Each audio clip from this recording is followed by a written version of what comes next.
करें। पिछली बार भी हमने कुछ लीलाएं सुनी थी, मुंदरी चोरी लीला सुनी थी, नौका विहार लीला सुनी थी, और कौन सी सुनी थी बताओ?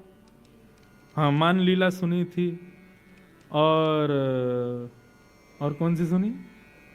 हाँ, प्रथम मिलन लीला सुनी थी। अब यही सब लीलाओं में एक बड़ी अद्भुत लीला आज मिली ठाकुर जी की और किशोरी जी की, उसका दर्शन करें। इतना सुंदर भाव है।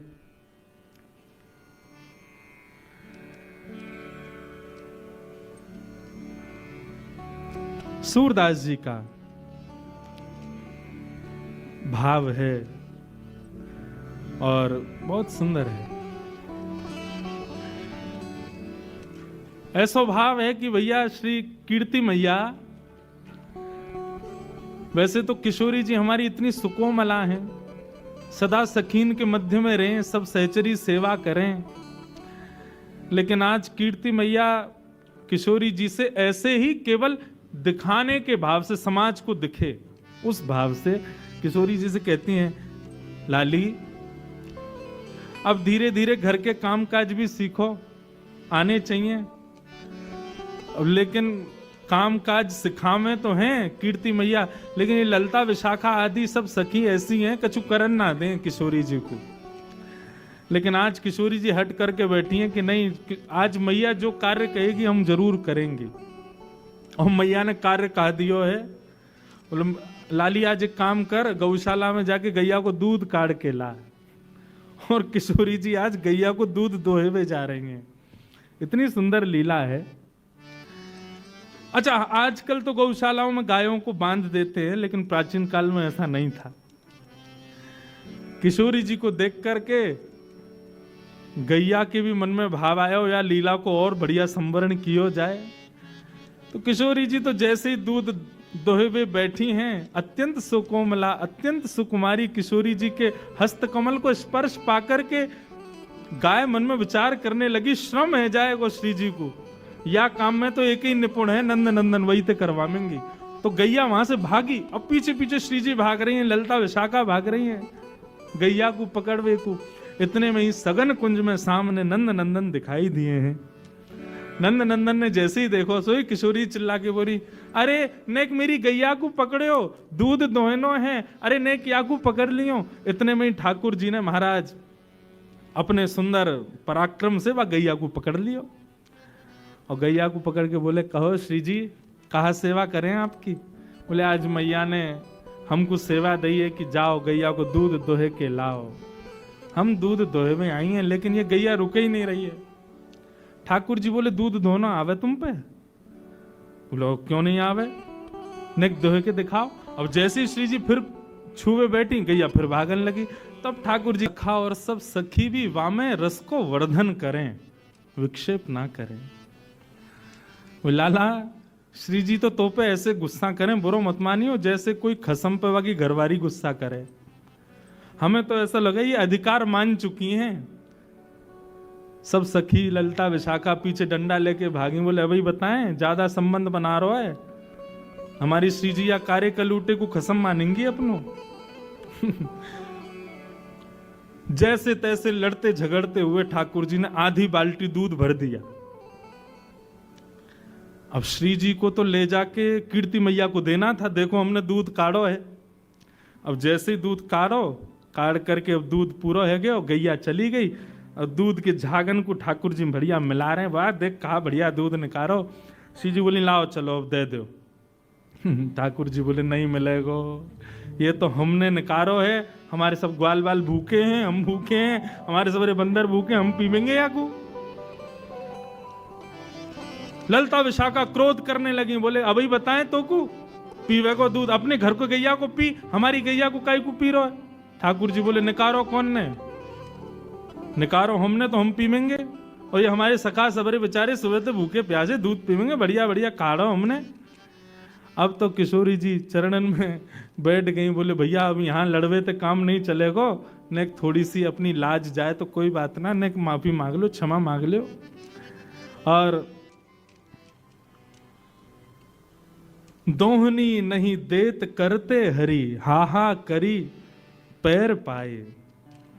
किशोरी जी चरणन में गिर के हा हा कर रही हैं, बोले भैया हमारी दोहिनी दे दे, मैया को दिखानो है ले जा करके। और जैसे ही श्री जी प्रार्थना कर रही हैं कि हमारी दोहिनी दे दो, सो ठाकुर जी को और आनंद आ रहा हो। बोले अच्छा श्री जी चाहिए? बोले हाँ, एक बार और हा हा करो।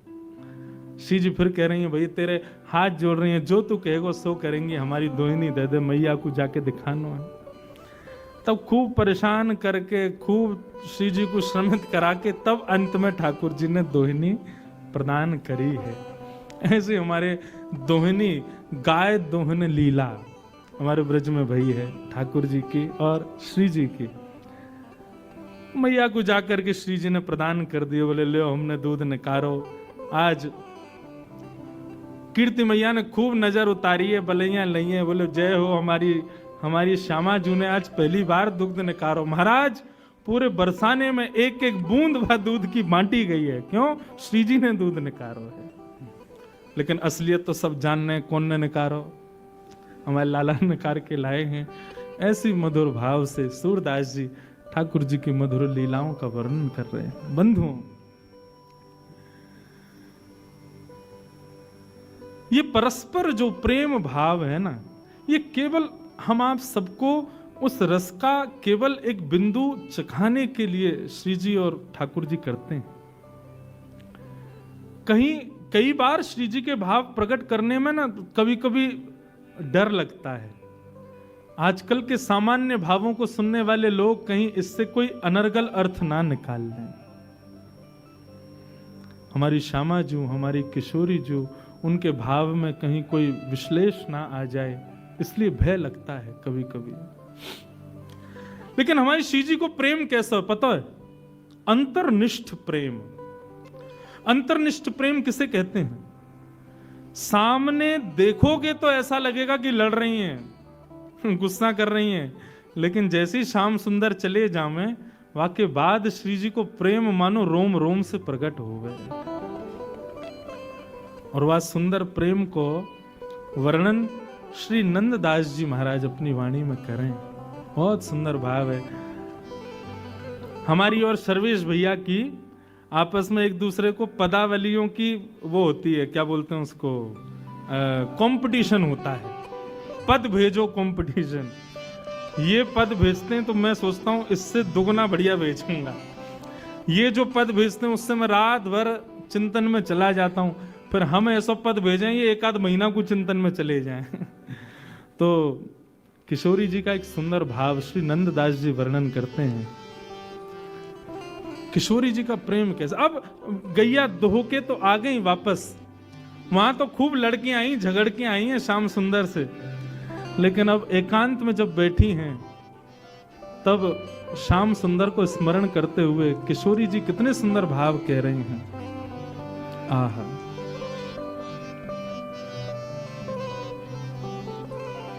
बहुत सुंदर भाव।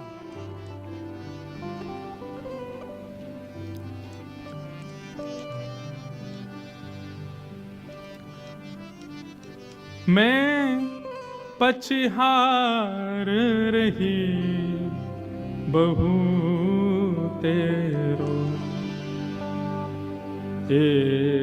कहू नेक नानी के रो, मैं पछहार रही बहू तेरो। श्री जी सब सखियन से कह रही हैं कि ठाकुर जी कैसे हैं, मुकु नेक बताओ, नेक मुकु सुनाओ उनके बारे में। सब सखी बोली अभी अभी तो मिलके आए हैं, अभी अभी तो उनसे खूब लड़ झगड़ के आए हैं, और रोज ही कोई ना कोई लीला होवे श्री जी। पर हम हर बार देखें कि आप जब भी एकांत में आके बैठो फिर सबन से कहो कि नेक थोड़ा कृष्ण के बारे में बताओ, उनके रूप के बारे में बताओ। आप जाओ तो हो उनसे मिलवे, सामने खड़े हो, मैं नेत्रन से निहार ले करो। फिर ये आप एकांत में आकर के क्यों कहो कि श्याम सुंदर कैसे हैं, नेक उनके रूप को वर्णन करो। ठाकुर जी होवे तो हैं सन्मुख, वही समय देख ले करो उनको। तब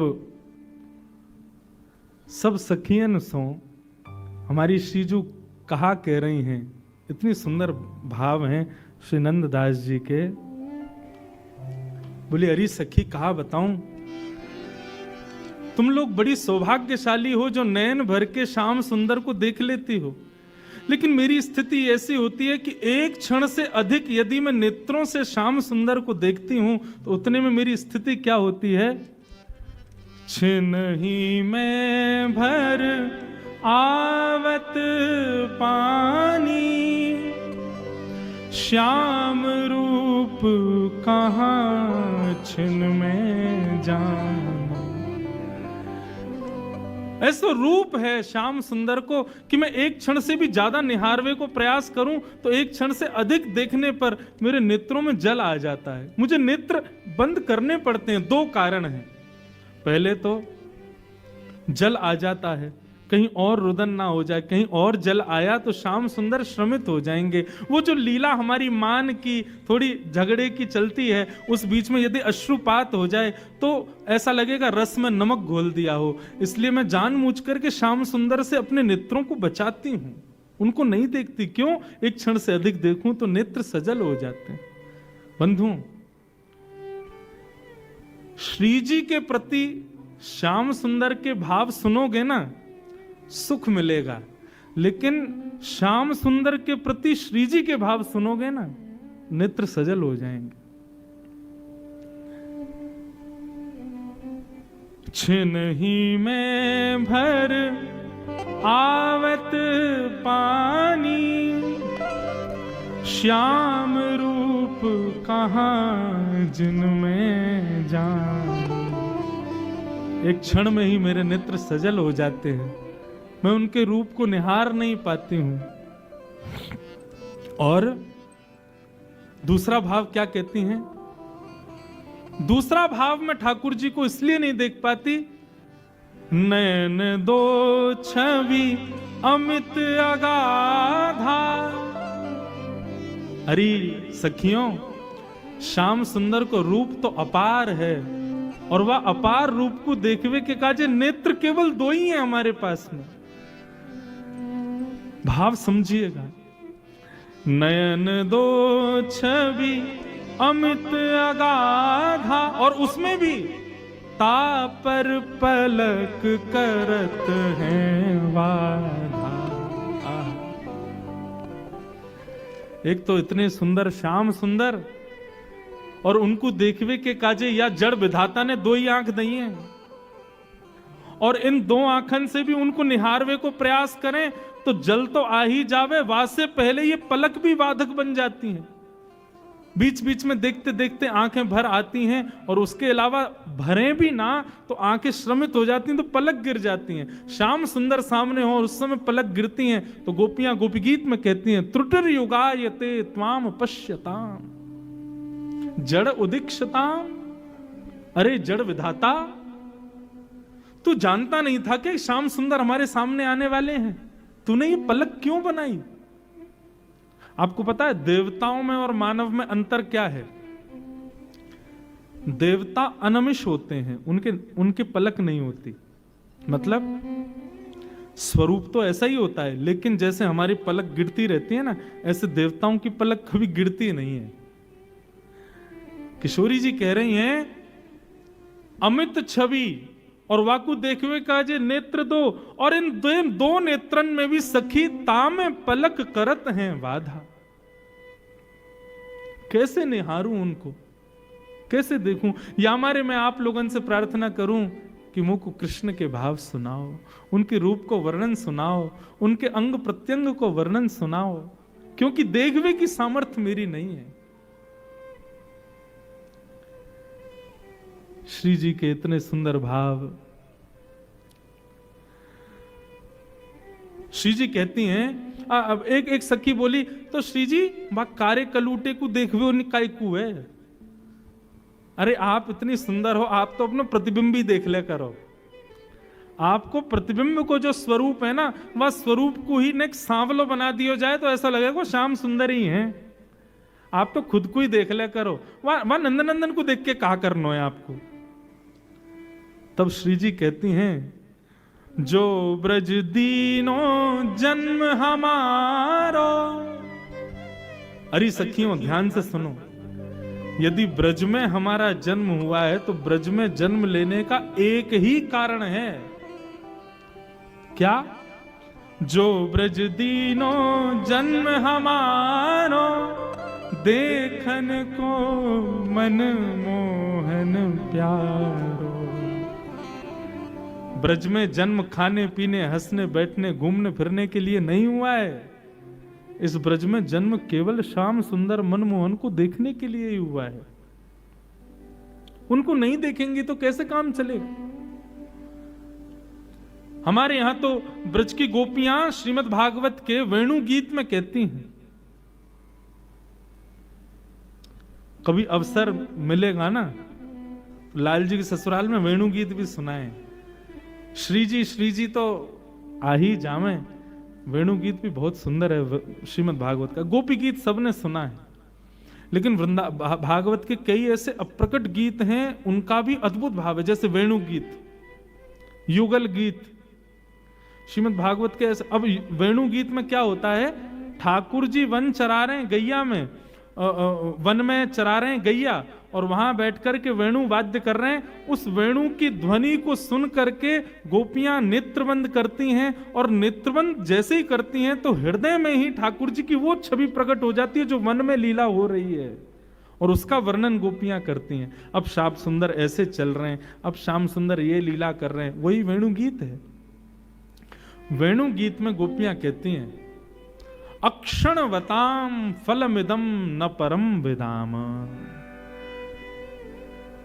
बोले भैया ये नेत्र किस लिए मिले हैं?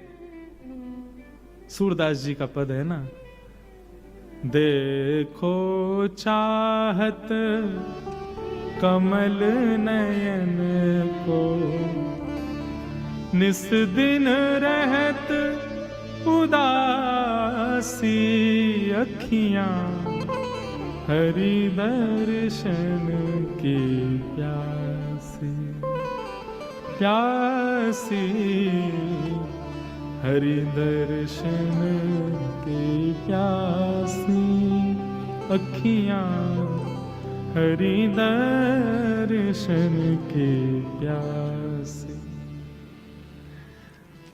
श्याम सुंदर को निहारो।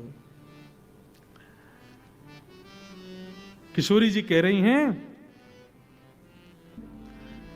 वहां में कोई अंतर थोड़ी, दोनों एक दूसरे के अधीन हैं, सदा एक दूसरे के सुख के भाव में तो विराजमान रहते हैं। हमारे बिहारिन देव जी तो एक पद में वर्णन करते हैं कि भैया ठाकुर जी मुकुट क्यों पहनते हैं पता है? अच्छा मुकुट भी पहने तो सीधो पहनने बाद टेढ़ो क्यों पहने? तो बिहारिन देव जी का वो पद है, कल सुनाऊंगा, वो पद मुझे स्मृति में नहीं। उसमें बिहारिन देव जी का भाव है कि वो टेढ़ा मुकुट इसलिए पहनते हैं ताकि किशोरी जी जब संग चलें तो कहीं धूप की छांव, धूप के प्रकाश से किशोरी जी के चरणन में श्रम ना आ जाए, इसलिए छतरी पकड़वे को इतना अभी समय ना है, तो अपने मुकुट को ही ऐसो टेढ़ो करके चलें कि मानो श्री जी जब चलें तो उनकी श्री जी के चरणन के ऊपर छतरी को काम ठाकुर जी को मुकुट करते हुए चले, ताकि श्री जी के चरणन को धूप के सूर्य के प्रकाश से कोई श्रम नहीं आ जाए। दोनों ही अधीन हैं। ऐसे भवसागर में गोते लगवा देंगे महाराज की जीवन भर उससे कभी निकल नहीं पाओगे। ऐसे हमारे श्री जी और ठाकुर जी के मधुर भाव हैं। आहा,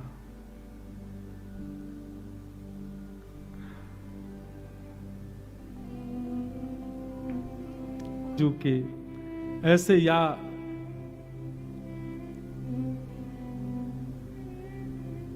बिना किसी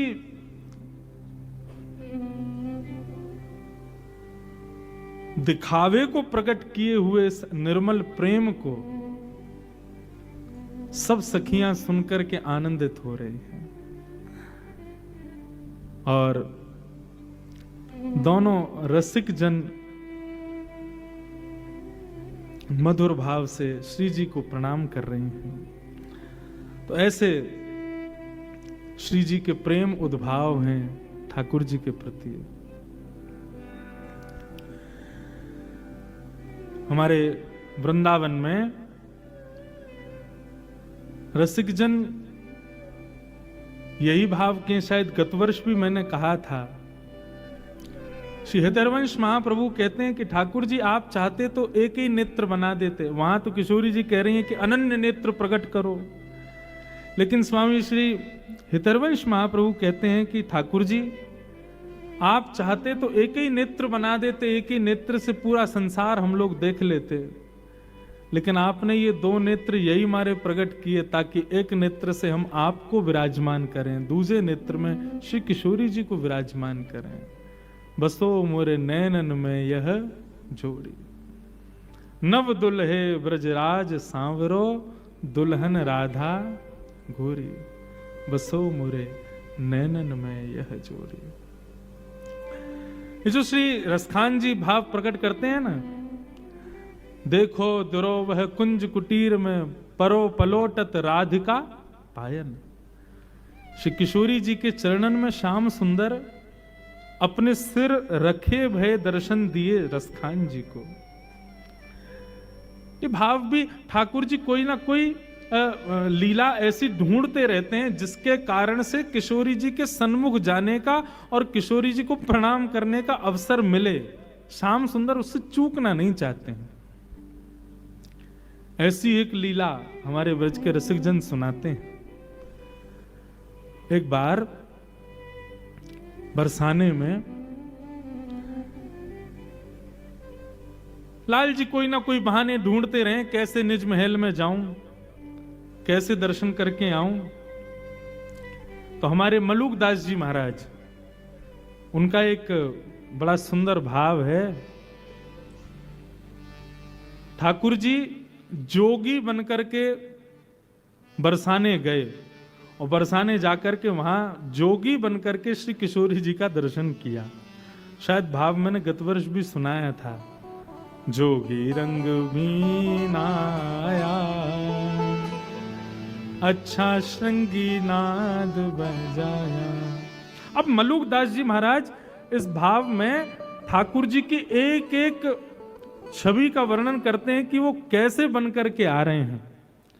ठाकुर जी जोगी बनकर के बरसाने गए, अभी जोगी बन के जाएंगे, अगले भाव को इसके बाद हम सुना वहां में गोपी बन के जाएंगे और केवल किशोरी जी को सन्मुख रस प्राप्त हो, या भाव से जा रहे हैं। श्री मलूक दास जी का भाव है, सब लोग गाओ, बड़ा प्यारा भाव है। ठाकुर जी कहें कि भैया हम कृष्ण बन के जावें तो कोई ना कोई रोक दे, दुनिया भर की बात बनावे, श्री जी भी हमसे लड़े झगड़े, या हमारे रूप बदल के चलो। तभी ठाकुर जी ने नंदगांव में एक जोगी को देखा, घर घर जाके हाथ देख करके महाराज भविष्य बता रहा है। ठाकुर जी बोले ये बढ़िया है मधुमंगल श्रीधामा, ऐसी पोशाक लाओ हमारे काजी। बोले क्यों, हम भी जोगी बन के जाएंगे। बोले क्यों, किशोरी जी की हाथ रेखा देख के आमे एक बता के आमे उनको भविष्य कैसा है। ठाकुर जी जोगी बन करके जा रहे हैं, श्री मलूक दास जी महाराज इसका वर्णन कर रहे हैं। सब लोग गई हो, जोगी रंग भीनाया ओ अच्छा श्रृंगी नाद बजाया, जोगी रंग भीनाया अच्छा श्रृंगी नाद बजाया, ओ जोगी रंग बीनाया अच्छा श्रृंगी नाद बजाया, जोगी रंग बीनाया अच्छा श्रृंगी नाद बजाया, ओ जोगी रंग बीनाया अच्छा श्रृंगी नाद बजाया, जोगी रंग बीनाया अच्छा श्रृंगी नाद बजाया। ओ मोतिन लर अलख गंगा, मानो जटा जूट में गंगा। ओ मोतिन लर अलख गंगा, मानो जटा जूट में गंगा। ठाकुर जी ने अपने केशों में वो एक पत्ता होता है, उसमें से दूध निकलता है सफेद सफेद। उस दूध के बढ़िया रस को लेकर के अपने केशों में बढ़िया जटा बना ली। वहां पे दास की कथा थी और एक ही मंच पे सुबह हमारी भागवत होती थी, शाम को मलुक पीठ वाले पूज्य श्री राजन दास जी महाराज की भक्तमाल होती थी। एक ही संग रुके थे, तो वहीं रात में 2 बजे महाराज जी ने ये पद मुझे सुनाया था। तो महाराज जी यहाँ पे बोले, इंद्रेश जी, मलियागिरी भस्म ब्राजे, मानो सुर डमरू बाजे। श्री मलुक दास जी महाराज कह रहे हैं मलियागिरी भस्म, मलियागिरी तो चंदन होता है, भस्म कैसे हो गई? मैंने कहा हाँ महाराज जी ये बात तो सही है, मलियागिरी तो चंदन होता है, भस्म कहां से हुई? तो वे कह रहे हैं, बोले भैया श्री किशोरी जी के दर्शन की ऐसी अग्नि लगी है ठाकुर जी के चित्त में कि मलियागिरी चंदन लगाया, लेकिन किशोरी जी की दर्शन की लालसा से, उस चित्त में दर्शन की अभिलाषा की अग्नि से वो चंदन भस्म बन गए। किशोरी जी को देखने के लिए लगायो तो चंदन है, लेकिन भस्म बन गया है। मलियागिरी भस्म ब्राजे, मानो सुर डमरू बाजे। ओ मलियागिरी भस्म राजे, मानो सुर डमरू बाजे। हाँ मानो सुर डमरू बाजे। मानो सुर डमरू बाजे। जोगी रंग मीनाया, अच्छा श्रृंगी नाद बजाया। ओ जोगी रंग मीनाया, अच्छा श्रृंगी नाद बजाया। जोगी रंग मीनाया, अच्छा श्रृंगी नाद बजाया।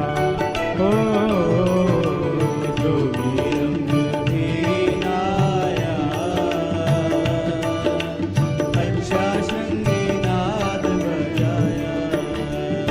अब जोगी बन गए ठाकुर जी, पहुंच गए बरसाने अलख निरंजन, डमरू बजामे। कोई भविष्य दिखवाओ, कोई हाथ दिखवाओ, कोई जन्मपत्री दिखवा लो। ललिता विशाखा सखियां सब देख रही थी। बोलो भैया कोई भविष्य बतावे वारो आयो है? बोले हाँ आयो तो है। कोई कहे अपनी पूछो अपनी पूछो, लेकिन हमारी ब्रज की सखियों का भाव कैसा? अपनी मत पूछो, हमारी श्यामा जी की पूछो। संसार का स्वभाव अपना अपना अपना, लेकिन भक्त का स्वभाव हमारे लाल जी का, हमारी श्यामा जी का, वो प्रधान है। सब सखियां गईं।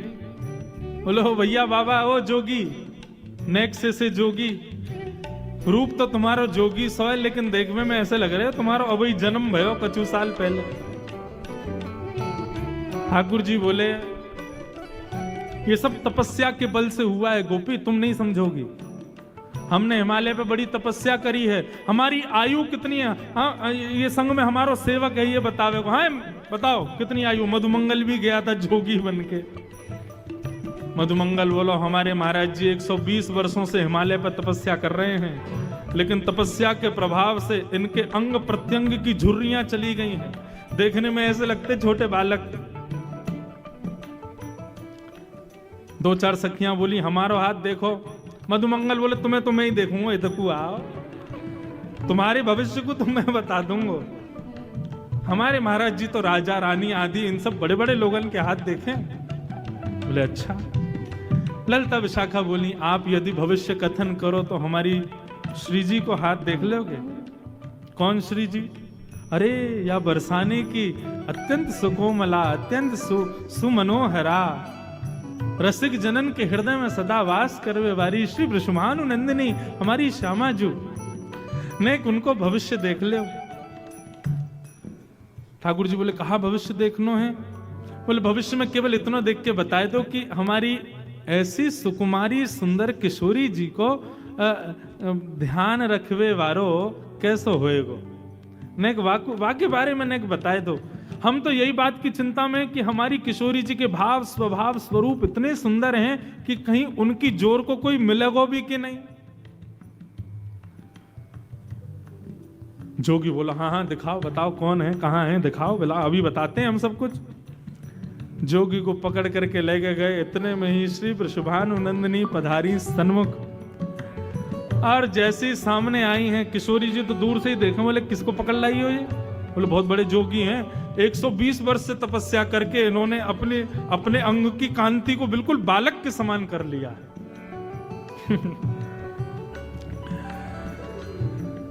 किशोरी जी गई, हाथ दिखाने लगी, ठाकुर जी हस्त कमल देखने लगे। बोली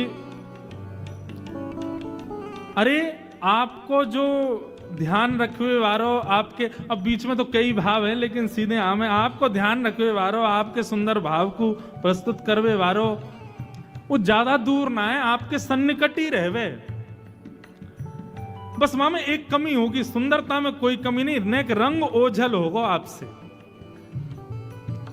ललिता विशाखा बोली ये कहीं नंदन नंदन की तो बात ना कर रहा है, ये कहीं बार यशोदा के लाला की तो बात ना कर रहा है। किशोरी जी तो हस्तकमल का स्पर्श करते, अरे श्री किशोरी जी तो ठाकुर जी के अंग की सुगंध से पहचान जाती हैं। उनको तो सब पता हो, बरसाने में ठाकुर जी आ जाए किशोरी जी को वैसे ही पता चल जाए। किशोरी जी भी समझ गई ये कौन है, हम सब जानना ही है। बोले जाकू आपके बगल में खड़ो कर दियो जाए और वाके बगल में खड़े रहते आपकी उपमा और बन जाए, समझो वही आपको जीवन संगी बनेगो। ललिता विशाखा बोली तो क्या करना चाहिए? बोले एक एक जो भी आपको लगे कि योग्य है वाकू लाला के बगल में खड़ा करके देख लो। यदि वासे किशोरी जी की उपमा बढ़ जाए तो समझ जाइयो कि वही है। अब बोले यहाँ कोने पकड़ के लाम है, सो धीरे धीरे ठाकुर जी खिसक के बगल में चले गए और बगल में जाकर के महाराज कंधे में गलवैया और देखी। अरे ललिता ने देखियो कैसे लग रहे हैं हम। श्री मलुकदास जी वर्णन कर रहे हैं, सोहे बाम भाग में प्यारी, मानो अर्धंग सवारी। सोहे बाम भाग में प्यारी, मानो अर्धंग सवारी। अरे हाँ सोहे बाम भाग में प्यारी, मानो अर्धंग सवारी। सोहे बाम भाग में प्यारी, मानो अर्धंग सवारी। अब जैसे ही जोगी बगल में जाके खड़ो भयो किशोरी जी के गले में गलवैया डाल के, ललिता विशाखा बोली अरे लयोरी बेलन हमारो, या की हिम्मत कैसे भाई, हमारी किशोरी जी के गले में गलवैया डाल खड़ो है। जैसे ही ललिता विशाखा दौड़ करके आई किशोरी ठाकुर जी पर नेक थोड़ो प्रहार करवे के काजे, इतने में ही ठाकुर जी ने अपने अंग की मलियागिरी चंदन की भस्म को हाथ में लियो और जोर की फूंक मारी। महाराज वही से ही सबरी गोपी मंत्र मुग्ध है के निहाल है गई। हो मोहन मंत्र फूंक के मारी, सब ब्रज मोहिनी डारी। मोहन मंत्र फूंक के मारी, सब ब्रज मोहिनी डारी। अरे हाँ सब ब्रज मोहिनी डारी। सब ब्रज मोहिनी डारी। ओ जोगी रंग वीणाया, अच्छा संगी नाद बजाया। जोगी रंग वीणाया,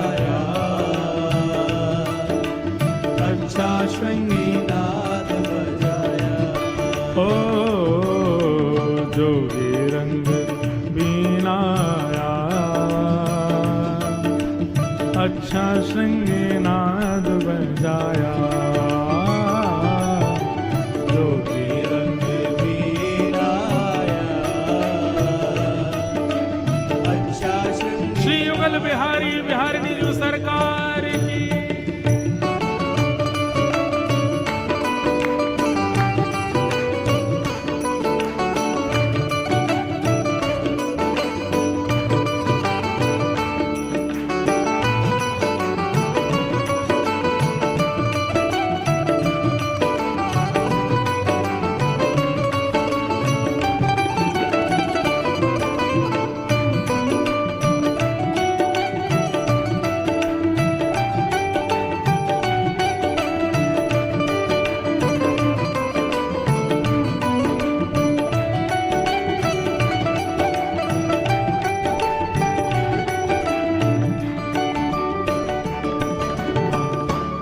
किशोरी जी के दर्शन की अभिलाषा से आए थे ठाकुर जी, रूप बदल के सब सखियों को मूर्छित कर दिया और नैन भर के देखने लगे श्यामा जी को। देखते देखते देखते देखते जितनी जितनी डोज चाहिए थी उतनी मिल गई। उसके बाद क्या हुआ? जोगी छवि बावरो डोले, राधे राधे राधे बोले। जोगी छवि बावरो डोले, राधे राधे राधे बोले।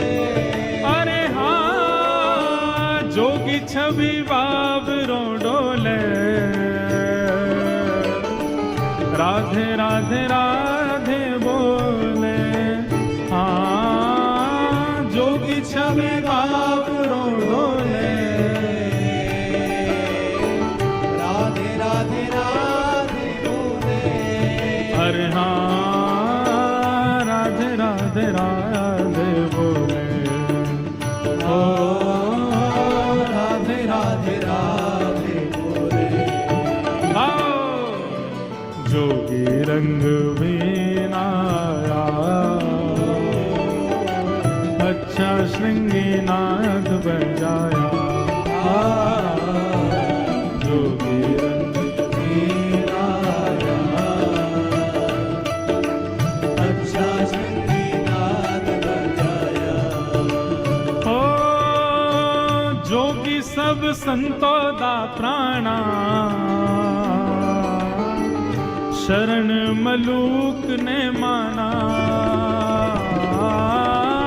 जोगी सब संतन दा प्राणा, शरण मलूक ने माना। हाँ, जोगी सब संतन दा प्यारा, शरण मलूक ने माना। हाँ, जोगी सब संतन दा प्यारा, शरण मलूक ने माना। अरे हाँ, शरण मलूक ने माना। ओ शरण मलूक ने माना। ओ जोगी रंग वीणाया, अच्छा श्रृंगनाद बजाया। ओ जोगी वीणाया, अच्छा श्रृंगनाद बजाया। जोगी रंग वीणाया, अच्छा श्रृंगनाद बजाया। जोगी रंग वीणाया,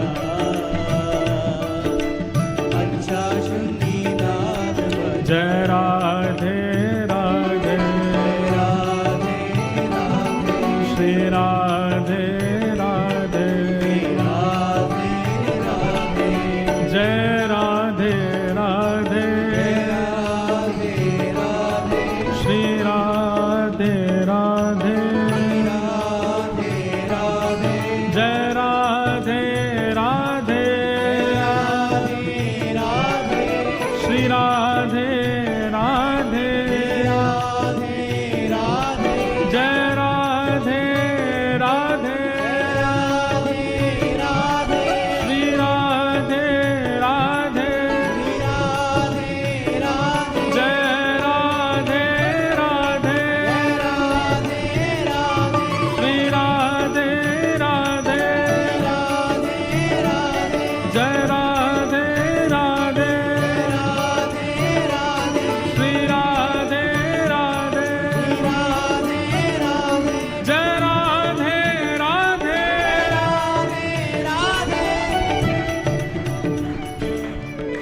भैया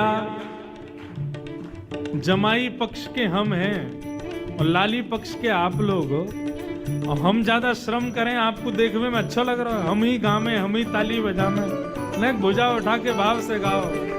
श्री राधे राधे राधे राधे जय राधे राधे राधे राधे वृषभानु दुलारी राधे राधे बरसाने वारी राधे राधे श्री कीर्ति प्यारी राधे राधे वृषभानु दुलारी राधे राधे श्री कृष्ण प्यारी राधे राधे वृंदावन वारी राधे राधे जय राधे राधे जय राधे राधे जय राधे राधे जय राधे राधे जय जय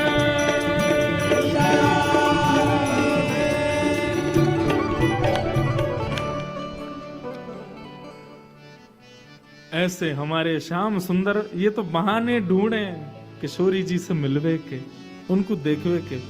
मैंने आपको बताया हो ना बंधुओं, अपने घर में भी आप एक नियम रखो, ठाकुर जी की सेवा के पश्चात आरसी को दर्शन जरूर कराओ। दोनों भाव हैं, आरसी को दर्शन करावे थे, ठाकुर जी को जो श्रृंगार है ना ये श्री जी ही तो हैं। ठाकुर जी यही कहें कि भैया ने आरसी में दिखाइए आज श्री जी कितनी आई है मेरे ऊपर, बोले आज तो ठाकुर जी 4 माला के रूप में आई हैं, ऐसे सुंदर भाव के रूप में आई हैं। अब बिना श्रृंगार के ठाकुर जी ठीक है तब भी सुंदर शोभा उनकी है ही है, लेकिन ये अत्याद्भुत सुंदर कब लगते जब श्रृंगार हो जाए। श्रृंगार श्री जी ही है, ऐसी श्री जी को श्रृंगार हमारे श्याम सुंदर है। ठाकुर जी कोई ना कोई भाव बना के, कोई ना कोई बहाने बना करके जाते ही रहे किशोरी जी के दर्शन करवे के काजे। एक बार बरसाने में एक गोपी के बेटा को ब्याह भयो, और वहां के बेटा को जैसे ही ब्याह भयो तो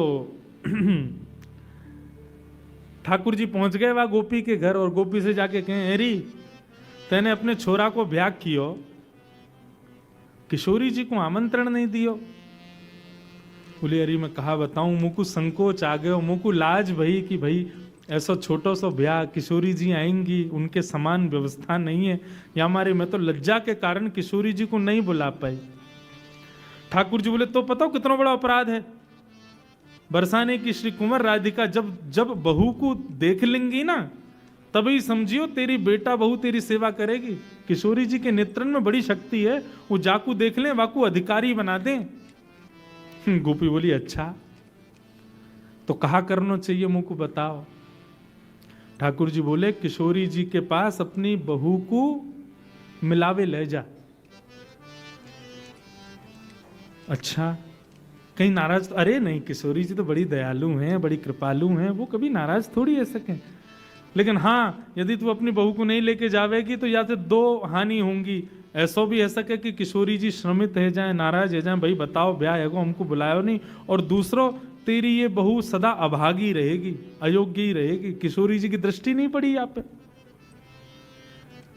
गोपी बोली तुम ही बताओ कहा करूं। बोले जा अपनी बहू को मिला के ला, लेकिन वहां से पहले किशोरी जी से एक बार आज्ञा लिया, जब उनको समय हो तब ले जाइए। गोपी गई, जाके किशोरी जी से क्षमा मांगने लगी, श्यामा जू मेरे बेटा को ब्याह भयो लेकिन मैंने आपको आमंत्रण नहीं दियो। किशोरी जी बोली कोई बात ना है, ठीक है, अब बता तू अपनी बहू को लेके कब आ रही है? बोले मैं वही की आज्ञा लेवे आई हूं, आप कहो तो ले आऊं। किशोरी जी बोली हाँ लेके आ। अब यहाँ पे ठाकुर जी ने वो गोपी तो भेज दी किशोरी जी के पास में, और स्वयं पहुंच गए बाकी बहू के पास। बड़ी थक गई होगी, ब्याह भयो नयो नयो। हाँ श्याम सुंदर थक तो गई हूँ, तेरी सास मुंह से कह के गई मैं तो जा रही हूँ 84 कोस की परिक्रमा, गोवर्धन की परिक्रमा लगा के आऊंगी, बाकी तो समय लग जाएगा। अब देख यही बढ़िया समय, तू सो जा, और तेरे घर को जो काम है हम और तेरो खसम मिलके हम लोग सब संभाल लेंगे, तू सो जा। वह गोपी को तो दियो सुलाए और स्वयं वह गोपी को श्रृंगार कर लियो, और सज धज के बिल्कुल घूंघट करके बैठ गए ठाकुर जी।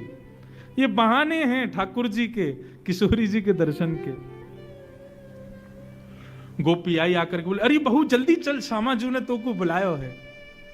अब ठाकुर जी लहंगा फरिया बढ़िया चुनरी उनरी पहन के बढ़िया तैयार बैठे।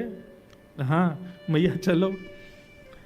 अच्छा बोलनी चाल आदि तो वहां में कोई अंतर ना बता सके कि कोई सखी जा रही है कि सखाई है। ठाकुर जी की चाल आदि सब ऐसी हैं, मतवारी चाल है, ऐसा लगे कि गोपी हो। और नहीं भी हो तो हमारे ठाकुर जी को तो काय बात में निपुण है, यही में तो निपुण है वो। ऐसी गजगामिनी चाल चलते हुए जा रहे हैं किशोरी जी के पास दर्शन करने के लिए। सुंदर सखी को रूप धारण करके आए हैं। आहा कितने सुंदर लाल जी हैं। सूरदास जी उसको वर्णन कर रहे हैं।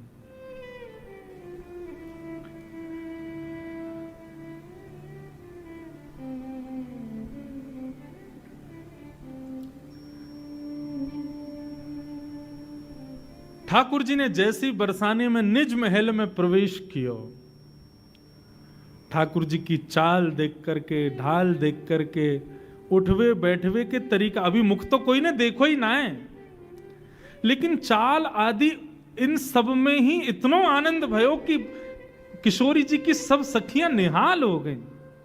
और सब गोपी कहें, बोली वारी गोपी तो बहुत बढ़िया बहू लेके आई है, या कि तो चाल देख करके या कि बैठवे के तरीका देख करके ऐसे अचक अचक के चलवे के भावन से ही पता चल रहा है कि भैया बड़ी बड़ी सुधी बहू है तेरी। आहा सूरदास जी महाराज का ये पद इतना सुंदर है कि ललता विशाखा किशोरी जी के रूप में ठाकुर जी को देख कर के कह रहे हैं, ऐसी कुंवरी कहां तुम पाई। ऐसी चाल वारी, ऐसे सुंदर भाव वारी, अरे इतना सुंदर शिष्टाचार है। देख पल्लू भी ऐसे पकड़ के अपने घूंघट को बैठी है, इतना सुंदर पकड़ वो भी हमने ना देखो। अभी तक तो केवल चाल डाल पे ही मोहित हुई है सब गोपी। किशोरी जी बोली, अरे सखी चल मुख दिखा अपनो। अब यहाँ काय को शर्मा रही है, ना तेरे ससुर हैं ना तेरे जेठ, यहाँ काय को शर्मावे, चल मुख दिखा। ठाकुर जी मुख गिला में नहीं। भूख है, सास कह रही है, किशोरी जी से मना कर रही है, जल्दी कर मुख दिखा अपनो। ठाकुर जी कह नहीं, मुख नहीं दिखावेंगे। ललता बोली, अरे किशोरी जी समझ गई, सुंदर तो बहुत है, लेकिन वही बात है ना, संसार में आवे वाले हर व्यक्ति में एक दुर्गुण तो होवे, या के अंदर दुर्गुण है। किशोरी जी बोली, कैसा दुर्गुण? नेक मांग रही है, नेक दो, मुंह दिखाई में कहा दोगे, पहले ये बताओ तब मुख दिखावेगी अपनो। किशोरी जी बोली, अच्छा मुंह दिखाई चाहिए, लाओ भाई नवलखा को हार लाओ, ले ये हार तो को देंगी, अब दिखा दे मुख। अब भी मना करो ना, या से काम नहीं चलेगा। सुंदर सुंदर आभूषण धर दिए, सुंदर सुंदर रत्न धर दिए, लेकिन सबन को नकार देवे, बोले सब कछु नहीं चाहिए। तब ललता विशाखा दोनों कहीं तो कुछ चाहिए कहा। सो ठाकुर जी धीरे से इशारा करें ललता की ओर, बोले जहां ही ललता खड़ी है वहां मुंह को खड़ा होना है, आपको संग चाहिए, इशारे में बताए।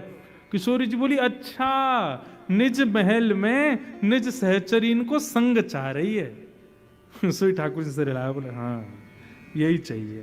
बोले अच्छा ये चाहिए तो हम तो को निश्चित प्रदान करेंगे। धन्य सुहाग भाग है या को यह जुवतन की मन भाई, सूरदास प्रभु हरिष मिले हंसी ले उर कंठ लगाए। जैसे किशोरी जी ने कही कि हम अपनी निज सहचरी में तो को वास देंगे, ये नेक स्वीकार कर। जैसे ये नेक दियो है, तुरंत श्याम सुंदर ने अपनो पल्लू जैसी हटायो, श्याम सुंदर को मुखमंडल देख करके सब गोपियां तो निहाल हो गईं, और किशोरी जी ने जाकर के ठाकुर जी को हृदय से लगा लिया। ऐसे मधुर लीला, मधुर मिलन के भाव को देख करके सब सखियां बलैया ले रही हैं ठाकुर जी की। ऐसे हमारे लाल जी दुनिया भर के नाटक बना बना करके, दुनिया भर के भाव निर्मित करके किशोरी जी के दर्शन करवे जाओ। ऐसी श्याम सुंदर की मधुर लीला हमारे ब्रज में सुनाई जामे। सदा चिर जीवो यह जोरी। बस हमारी तो यही भावना है कि हमारे लाल जी, हमारी किशोरी जो, हमारी श्यामा जो सदा ऐसे प्रसन्न रहें। बस इनकी प्रसन्नता ही हमारा सर्व सुख है। तो भैया ऐसे मधुर मधुर लीलाएं हैं ठाकुर। अब देखो ये सब भावना सब कथाओं में नहीं सुनाए जाते। अधिकारी अनधिकारी का भाव रखना पड़ता है।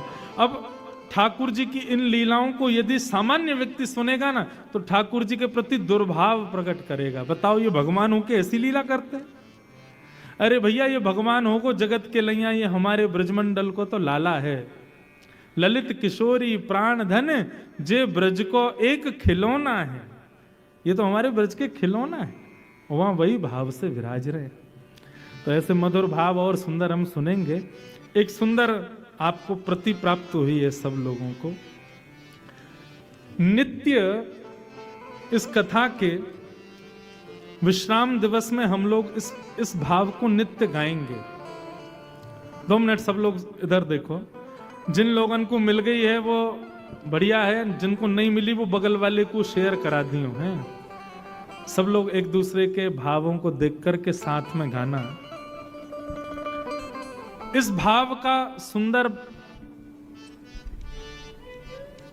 यह भाव है कि वृंदावन के सप्त निधियां इसमें प्रकट हैं। सब लोग इधर देखो, इधर देखो। नेक सुनते लो बात, जब गामे तब देखियो नीचे। हमारी किशोरी जी ने वृंदावन को सुशोभित किया सप्त निधियों के द्वारा। उन सप्त निधियों का भाव इस पंक्ति, इस पद में वर्णित है। हमारे लाल जी की कृपा से ये पद लाल जी की ही रचना है। इसके रचनाकार कौन है? हमारे गिरधर लाल जी ही हैं। तो इसलिए अब हमने ये भाव रखा है, जहां भी कोई ऐसी रस चर्चा होगी उस कथा के विश्राम में इस भाव को निश्चित गाएंगे, ताकि वृंदावन को प्रणाम हो। तो जैसा सब जानते हैं कि श्री राधा रानी ने वृंदावन की रचना की है, तो वृंदावन में बिहारी जी की भी रचना कौन ने करी? श्री किशोरी जी ने करी है। श्री राधा वल्लभ जी की भी रचना किशोरी जी की है। राधा रमन जी की भी रचना किशोरी जी की है। किसी मूर्तिकार ने नहीं बनाया इनको, श्री जी ने ही बनाया है। उस भाव से ये पंक्तियां हैं। सब लोग मेरे साथ में गाओ और याद रखिएगा इसके रचयिता कौन है? गिरधर लाल जी। सब लोग भाव से गाओ।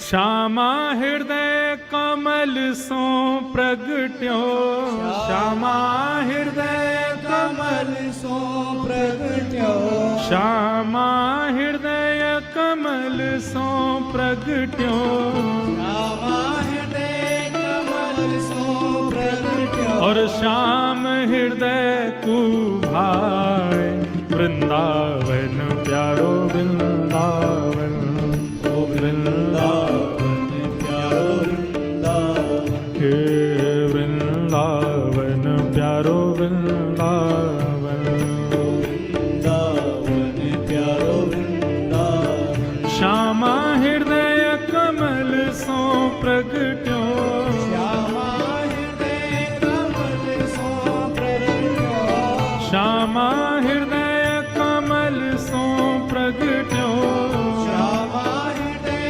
कमल सो प्रगट्यो। और श्याम हृदय को भाए वृंदावन प्यारो वृंदावन,